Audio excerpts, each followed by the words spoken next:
Israeli दहशतगर्दी का 38वां दिन, आलमी दबाव के बावजूद सीज फायर से इनकार। जमाली और खान यूनिस में वहशियाना बमबारी, मुतादिद इमारतें मलबे का ढेर, 19 शहरी शहीद, मुतादिद बच्चे जख्मी। अस्पताल के दिल खराश मनाजिर, सेहूनी फौज का अल-शिफा अस्पताल का मुसलसल घेराव जारी। बिजली और ऑक्सीजन खत्म, नौमौलूद समेत सैकड़ों जिंदगियां खतरे में है।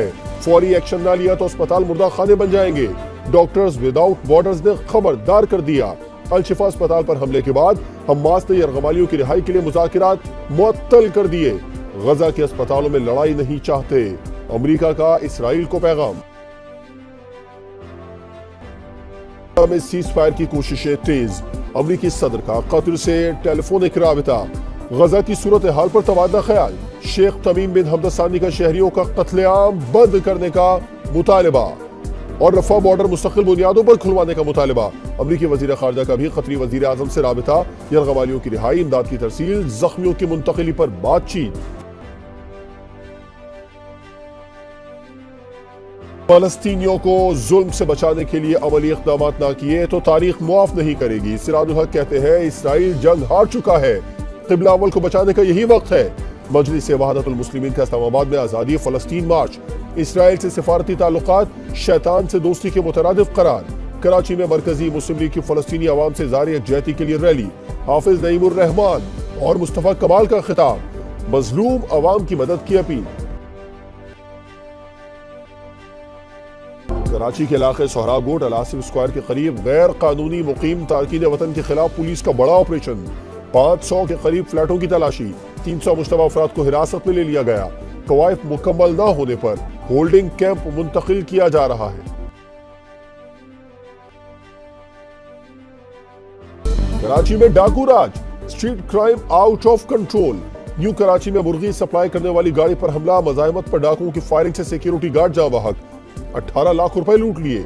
मकतूल उमर जमान 2 बच्चों का बाप था। कराची के इलाके औरंगी में नामालूम अफराद की फायरिंग, मस्जिद का मौज़िन मौलाना रहीमुल्लाह जाँ बहक।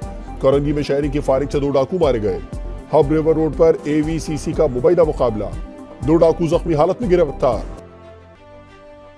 बक्कर में दिल खराश वाकया, बेटे ने सिर्फ 3 मरले जमीन के लिए वालदा, बहन और बहनोई को कत्ल कर दिया। लाशें थल किनाल में फेंक दी, पुलिस ने मुलजिम को गिरफ्तार कर लिया। पाकपतन में ज्वेलर के अगवा और कत्ल केस का ड्रॉप सीन, जाली पीर समेत करीबी दोस्त मुलविस निकले। लाश 5 रोज बाद नहर से मिल गई। मुलजमान के कब्जे से अंगूठी, कीमती नगीने और नकदी बरामद। हुक्मरान दोस्त, आइन से काम नहीं चलेगा। आइन को इस काबिल बनाइए कि आम पाकिस्तानी की हिफाजत कर सके। हमारी कोशिश होगी ऐसा इत्तेहाद मारज़ वजूद में आए जो अवामी उमंगों की तर्जमानी करता हो, और जिस तरह कराची को खंडर बनाया गया है और जिस तरह सिंध के शहरी इलाकों को नज़रअंदाज किया गया है, वो मुस्तकबिल में नज़रअंदाज न हो। सिंध में सियासी महाज गर्म, पीपल्स पार्टी को टफ टाइम देने का मिशन, नून लीग और MQM साथ चलने पर तैयार। साद रफीक बोले वसाइल के मुनसिफाना तकसीम का फार्मूला बनाने का वक्त आ गया। सिंध में अवामी उमंगों का तर्जुमान सियासी इत्तेहाद बनना चाहिए। ये ना हो वोट किसी को पड़े, पर्ची किसी और की निकले। खालिद मकबूल सिद्दीकी ने कहा नए दौर का आगाज कर रहे हैं जहां अवाम की हुक्मरानी होगी। आइन को अवाम की हिफाजत के काबिल बनाना होगा। लीगी वफ्द की अवैस नूरानी से भी मुलाकात, इंतखाबी तैयारियों पर बातचीत। पहले सिर्फ हम फितना कहते थे, अब सभी कहते हैं। मौलाना फजलुर रहमान की चेयरमैन PTI पर तनकीद, JUI की इंतखाबी मुहिम का आगाज। मौलाना अब्दुल गफूर हैदरी कहते हैं सिंध में GD अलायंस का हिस्सा है।